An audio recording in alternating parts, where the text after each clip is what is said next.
Jesica Glover, a national board certified teacher, literacy educator, and parent.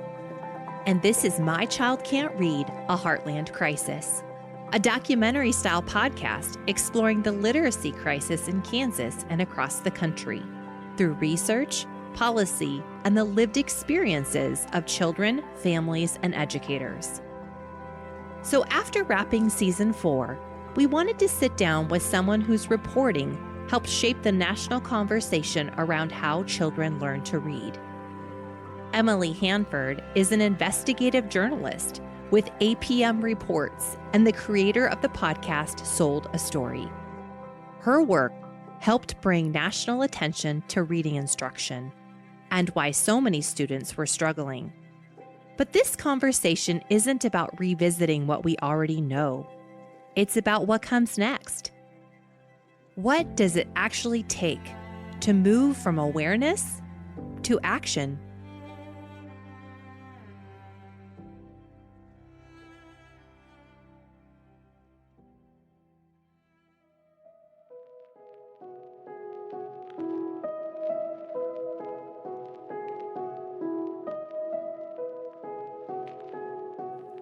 Over the past season, we've spent a lot of time looking backward, tracing the history of reading instruction, the policies, the systems, the disconnect between what research tells us and what's actually happening for kids in classrooms. We asked difficult questions this season about teacher preparation, about accountability, about leadership, about the complicated relationship between policy and practice. And after all of it, we kept coming back to one question. What happens after awareness? Because understanding the problem was never supposed to be the ending. The real question is, how do systems actually change? How do classrooms change? How do outcomes for kids change? So after wrapping season 4 of My Child Can't Read, a Heartland Crisis, we wanted to sit down with someone whose reporting helped shape the national conversation about literacy in America. Emily Hanford is an investigative journalist with APM Reports and the creator of the podcast Sold a Story. Her reporting has helped many parents, educators, and policymakers begin asking new questions about how children learn to read and why so many students were struggling. But in this conversation, we wanted to go beyond how we got here. We wanted to ask, what does it actually take to move from awareness to action?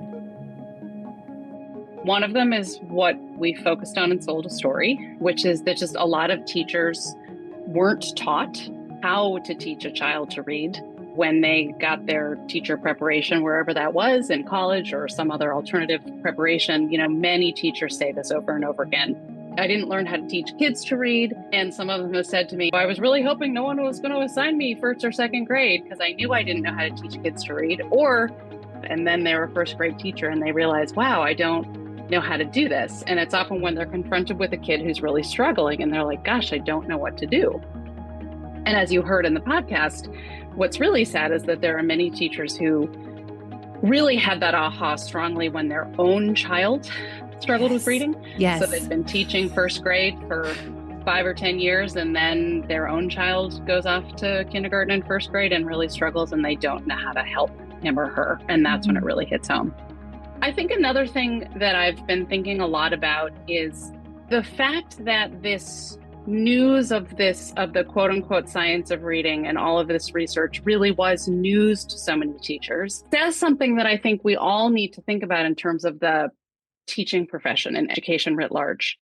Teaching education is not unique for the fact that there's lag time, that people resist at first, that it can take a long time to sort of get it in the water. But I think one of the things that some people have pointed out to me, and I've been thinking about a lot, is education has this kind of pendulum thing that goes on, though, that I don't know, and people can correct me if I'm wrong, I don't know that that's so true in other professions. So people have given the analogy of medicine, some people gave the analogy of flying and aviation. there are systems you need to put in place to get good stuff into practice, but it doesn't go away.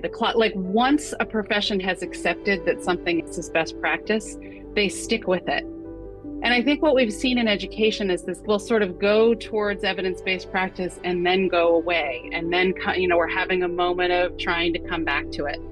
And I think it's speaking just to a larger problem about the profession as a whole. And one of the things that we see in education is that often policymakers and state legislatures get involved, and then teachers are like, why are these lawmakers getting involved? And they don't like that. But part of the problem is that the profession isn't set up in a way that it's evolving well on its own, and it keeps having to get these like push from legislators. And we're seeing these pushes from legislators can sometimes end up in overdoing it, or there's unintended consequences of certain pieces of legislation. Legislation is kind of like a hammer, and as you know, this stuff is very, very nuanced. And so a lot of times these laws come along and they don't necessarily have the impact that we want, because it's kind of a hammer going into a really complicated, nuanced field. One of the things that stood out most in this conversation was Emily's emphasis on systems, not individual blame, not simple solutions, but systems. And maybe that's part of what makes literacy reform so difficult, not because people don't care, but because changing systems is far more complicated than simply recognizing there's a problem. It matters so much. And so I guess you would think that because it matters so much, we would have sort of solved it earlier. But I think the fact that it matters so much also means that a lot of people have opinions and thoughts and beliefs about it. And I think going back to what I said at the very beginning about the field of the profession of education, I think it is a profession that has been vulnerable to fads and sort of the next new big thing, in part because it hasn't been as kind of carefully based on sort of the building of evidence over time and saying like, here's the body of knowledge, here's what we know. I just think education has just been very vulnerable to being sort of whipped around, from one way to the next. So the other thing that I think should be humbling to everyone is I think there are many, many well-intentioned people. So there's no easy fix here. Talk to education researchers and they will put good evidence-based programs into these rigorous studies. And when they find just a small effect, a small overall effect, it's really great news. It's actually hard to move the needle on educational achievement, partly because it's hard to make it show up on average, and because there's a lot involved in it. And we've always been tussling with the real things that there's a lot of other factors that affect kids' achievement in school. Yes. And so, so this is just like, it's a really complicated topic. Like we shouldn't expect to see, I think when you see big, quick results, there's always a reason to be a little bit skeptical. I don't think this stuff happens big or quickly. But I also do think that we do have really good stuff in the research base to show us that when evidence-based practices are put into effect over a long period of time and they're sustained, that it can have a measurable impact on kids and their performance. One of our podcast guests described it like turning the Queen Elizabeth, slow, incremental movement over time. Because when you're talking about large systems, teacher preparation, curriculum, leadership, implementation, there are so many interconnected pieces moving at once. There's obviously many components to good reading instruction, and the work I did, for example, was pretty narrowly focused on sort of one very important foundational part of the equation, but only one part of it, which is like, how well can kids read the words? Are they being taught how to read the words? Are they basically being expected to figure that out on their own? But there's much more to becoming a good reader than just being able to read the words, as I've pointed out many times in my reporting. And so I think one of the things that happens is when people start to look at a problem in any area, but in education in particular, whatever, there's like some aspect of it like that they are looking at, and then the solutions tend to focus on that aspect of it, which is what's happening now. And then some of the other aspects of it get forgotten. not letting the pendulum go backwards. I think that's one of the things that happens, is not letting this like, see, we tried the quote unquote science of reading and it didn't work. Like, that doesn't make a lot of sense. It's like, well, we're not seeing the movement we maybe want in reading scores. We know from all this research on reading itself that some of what we're doing is the right thing to do, but there's obviously more in some area that we need to do, or maybe we're overdoing it in some area. It's like a precision kind of approach, not a kind of like, well, let's give up on that and try something new. It's like, this is about sort of building the details upon an agreed upon foundation. And I think that is one of the things that gives me a lot of hope. I think this quote unquote science of reading movement is bringing more people into agreement on a basic set of facts, a basic set of evidence about reading and how it works. Like, okay, we can all agree on it. And we didn't all agree on that for a long time. You know, there's just a lot of fighting about like my science and your science. And I don't believe that. And I have a different, way of thinking about this. Mm-hmm. And I think even some of the really big influential people in this world who were big advocates of some of the things that Sold a Story showed us were not what you want to do when you're teaching kids, have come over to say like, oh, well, I accept this. I'm interested in this research too. I'm learning from this research, and let's move on from here rather than move backwards. Throughout this conversation, one word kept surfacing: agreement. Not perfect agreement, not easy answers, but a growing willingness to acknowledge a shared research base and keep building from there. So what gives you hope right now? I think what gives me hope is that there are a lot of people who are really interested in learning more about this topic. Like, there's a real hunger for information among educators, teachers in particular.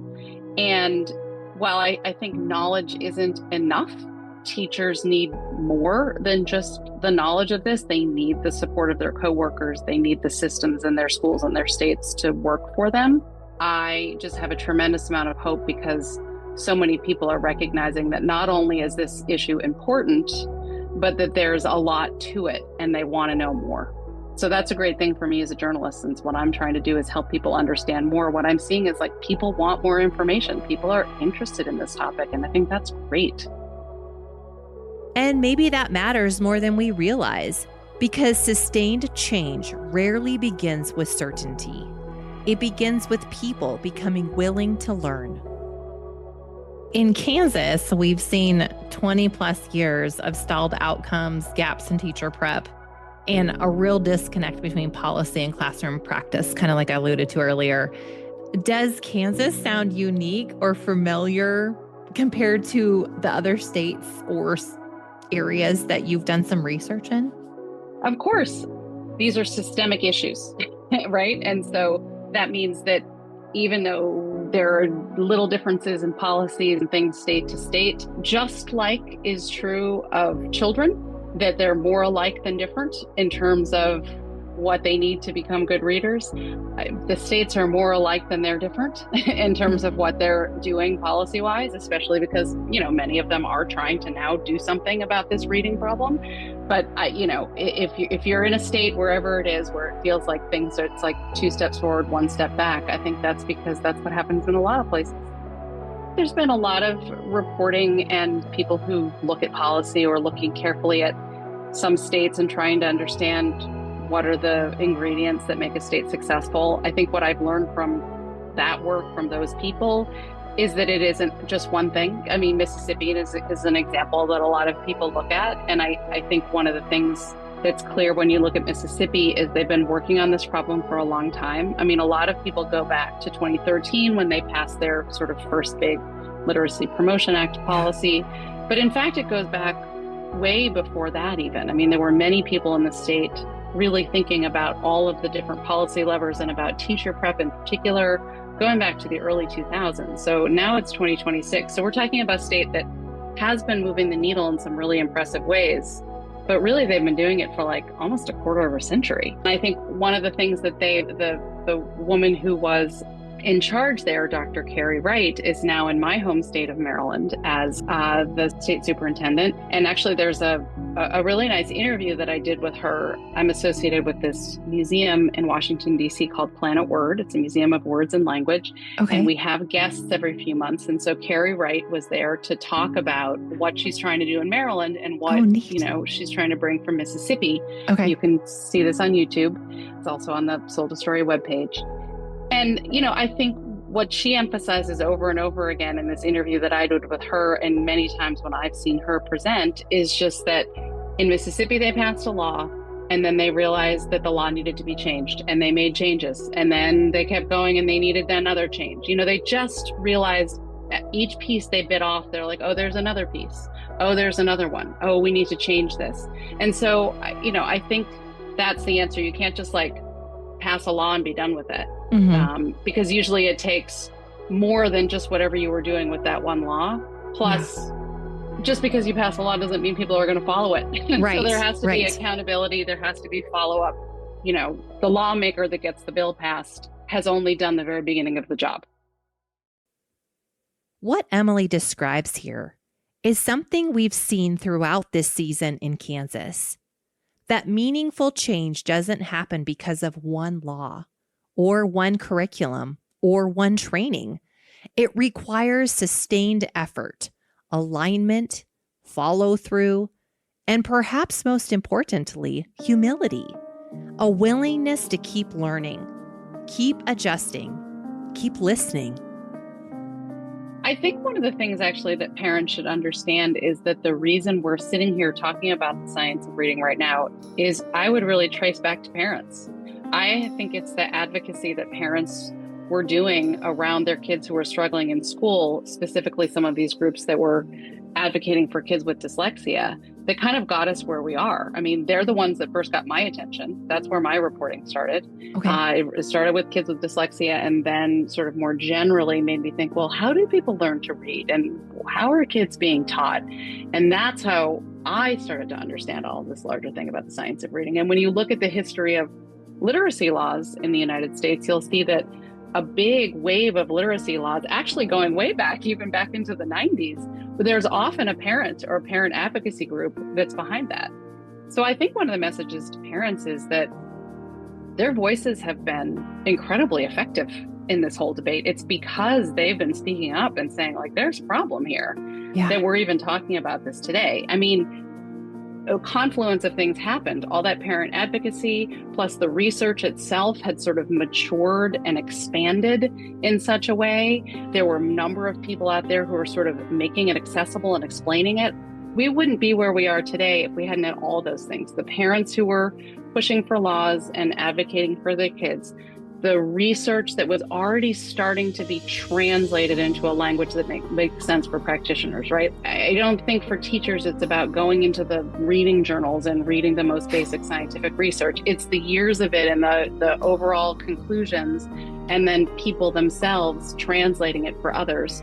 Journalists like me and others who've come along, I mean, in the work that I've done has been followed up by a lot of great journalists all over the country who've been looking at what's going on in their own states and in their own school systems.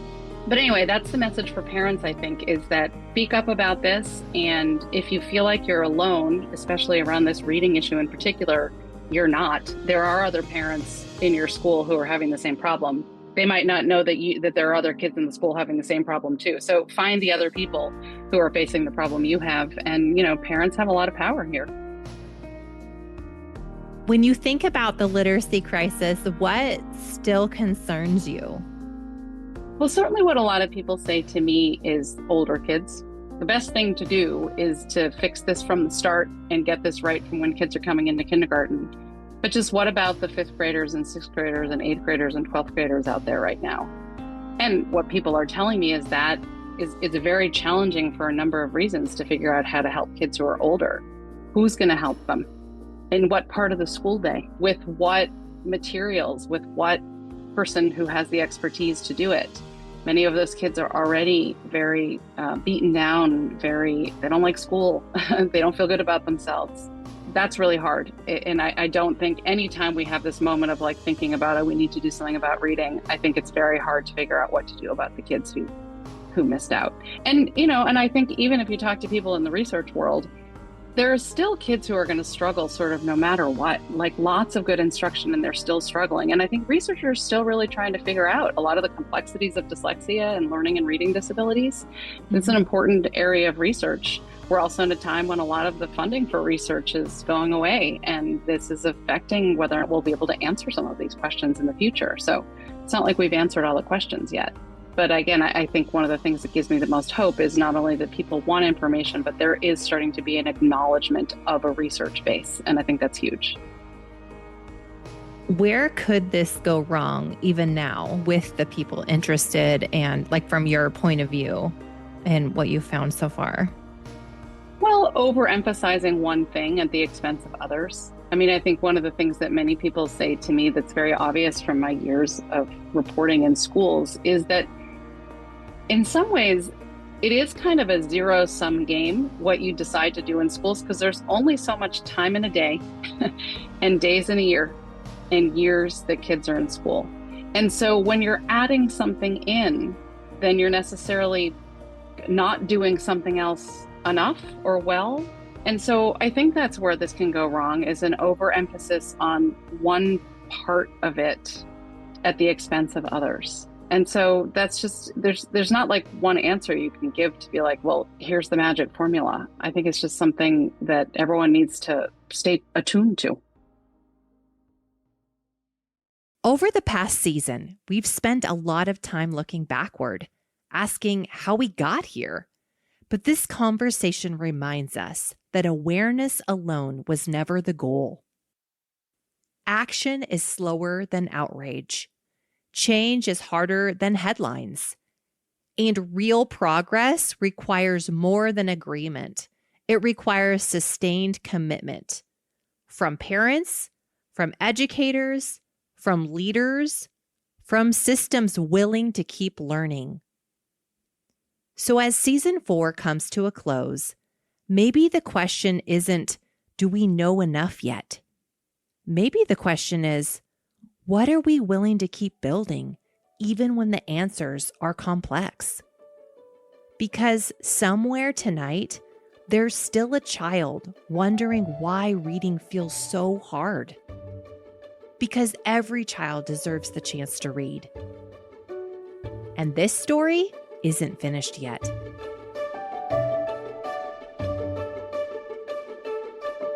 Thanks for listening to My Child Can't Read, a Heartland Crisis. If this episode resonated with you, if you saw your child, your classroom, or your community in these stories, you're not alone. Now is the time to act. Every child can learn to read, and we all share responsibility to make it happen.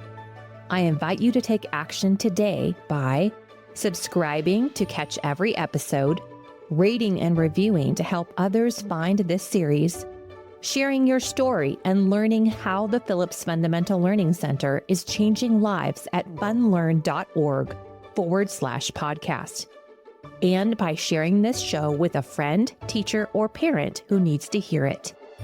All resources, source credits, and tools mentioned in this episode can be found in the show notes. Together, we can take responsibility and rewrite the story of literacy, one child, one classroom, and one school at a time right here in the Heartland.